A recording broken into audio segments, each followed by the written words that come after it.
سامعین اکرام، السلام علیکم۔ لمحے فکر میں آپ کا اپنا یوسف بابا۔ آج کا عنوان طلاق اور خلا کے بڑھتے واقعات، ذمہ دار کون؟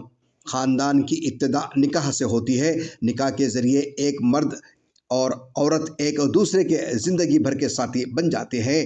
ان کا باہمی تعلق اس قدر پاکیزہ ہوتا ہے کہ قرآن مجید نے دونوں کو ایک دوسرے کا لباس قرار دیا ہے۔ اسی نکاح کی بدولت ان دونوں کے درمیان ایک مقدس رشتہ قائم ہو جاتا ہے۔ ان کے مابین پاکیزہ محبت اور حقیقی الفت پر ایک عظیم سلسلہ وجود میں آ جاتا ہے۔ اس وقت دونوں مفادات سے بالا تر ہو کر ایک دوسرے کے دکھ درد کے ساتھی بن جاتے ہیں۔ ان میں سے ایک کی خوشی دوسرے کی خوشی اور ایک کی تکلیف دوسرے کی تکلیف شمار ہوتی ہے۔ وہ ایک دوسرے کے ہمدرد و غمگسار بن کر باہم مل کر زندگی کی گاڑی کو صحیح رخ دیتے ہیں۔ مرد اپنی جدوجہد کے ذریعے پیسہ کماتا ہے، شریک حیات اور اپنے بچوں کی ضرورتوں کا کفیل ہوتا ہے، اور بیوی گھریلو امور کے ذمہ داری اپنے خاوند کے خدمت گزار اور اسے سکون فراہم کرنے اور بچوں کی پرورش کرنے جیسے اہم فرائض انجام دیتی ہے۔ آج ہمارے معاشرے میں خلا اور طلاق کے بڑھتے ہوئے واقعات سے ایک خطرناک تصویر سامنے آتی ہے۔ اس صورتحال میں معاشرے کے حساس اور ذمہ دار طبقات اور علماء کرام کو خصوصی توجہ دینے اور اس کے اسباب و عوامل کا جائزہ لے کر سدباب کی راہ تلاش کرنے کی اہم ضرورت ہے۔ چونکہ جس معاشرے میں طلاق اور خلا کی کثرت ہونے لگے تو سمجھ لینا چاہیے کہ وہ معاشرہ اپنی فطری زندگی کے راستے سے بھٹک گیا ہے۔ شادیاں کرتے ہوئے شریعت میں کفو یعنی کہ عورت مرد جن کا نکاح باہم مقصود ہے وہ معاشرت اور سوسائٹی کے لحاظ سے ہم مرتبہ اور ہم درجہ ہوں، تاکہ میاں بیوی میں باہم خوشگوار تعلقات قائم رہیں۔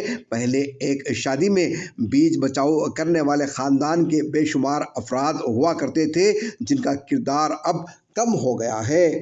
اکثر دیکھا گیا ہے کہ اعلیٰ تعلیم یافتہ و ملازمت پیشہ خواتین میں طلاق و خلا لینے کا رجحان بڑی تیزی سے بڑھا ہے۔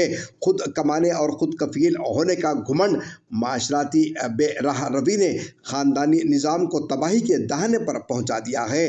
تعلیم اور کلاس کے حوالے سے بے جوڑ شادیاں کی جا رہی ہیں جو آگے چل کر مسائل کا سبب بنتی ہیں۔ شریعت میں نکاح انسانیت کی بقا اور تسلسل کے لیے ایک مضبوط شرعی معاہدہ ہے، جبکہ دین سے دوری، حقوق و فرائض سے غفلت، اپنی تہذیب و ثقافت سے بے پرواہ، موبائل فون، انٹرنیٹ، سماجی روابط میں بے راہ روی کے ذرائع نے جذبات اور ہوس کو اس حد تک ابھار دیا ہے کہ ان کے جذبات کی تکمیل کے لیے نہ حلال دیکھا جاتا ہے نہ حرام، بلکہ حرام کی لذت میں مگن مرد و زن طلاق و خلا جیسے گناہ کو بغیر سوچے سمجھے استعمال کرنے پر تیار ہو جاتے ہیں۔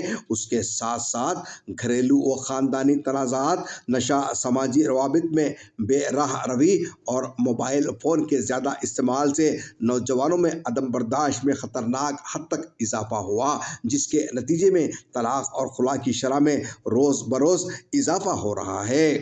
آج کل آسانی سے دستیاب یوٹیوب کے ڈراموں میں طلاق اہم موضوع ہے، مگر افسوس کہ ان ڈراموں میں طلاق اور خلا سے بچنے سے زیادہ فوکس طلاق کرنے یا کرانے پر دیا ہے۔ گھر بسانے اور مضبوط رکھنے کے حوالے سے رہنمائی کے بجائے طلاق کے لیے ماحول سازگار بنانے کی نئی ترکیب ایجاد کروائی گئی ہے۔ حالیہ دنوں میں مسلمان لڑکیوں میں ہندوؤں سے شادی کرنے کی جیسے لہر آئی ہوئی ہے۔ کیا امیر، کیا غریب، کیا ہیرو ہیروئن، کیا سیاستداں، کیا مولوی، کیا پڑھا لکھا، کیا گنوار، کیا شہری، کیا دیہاتی، یہ ایسی آندھی ہے جس نے مسلم معاشرے کے ہر طبقے کو بے انتہا متاثر کر رکھا ہے، جو ہم سب کے لیے لمحہ فکر ہے۔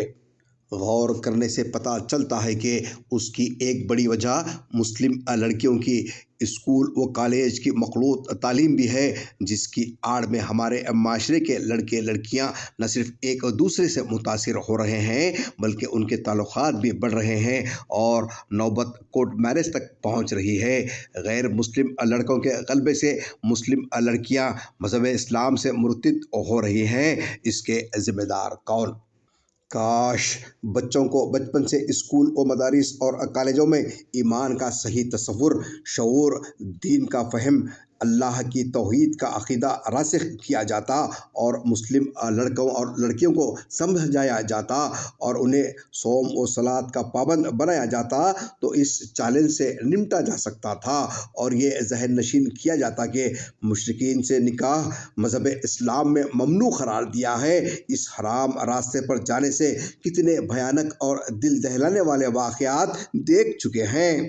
امت کے اہل علم اور باثروت طبقے کو سامنے آ کر اپنا اہم کردار نبھانا ہوگا تاکہ معاشرے کو ایک پاکیزہ اسلامی ماحول فراہم کیا جا سکے۔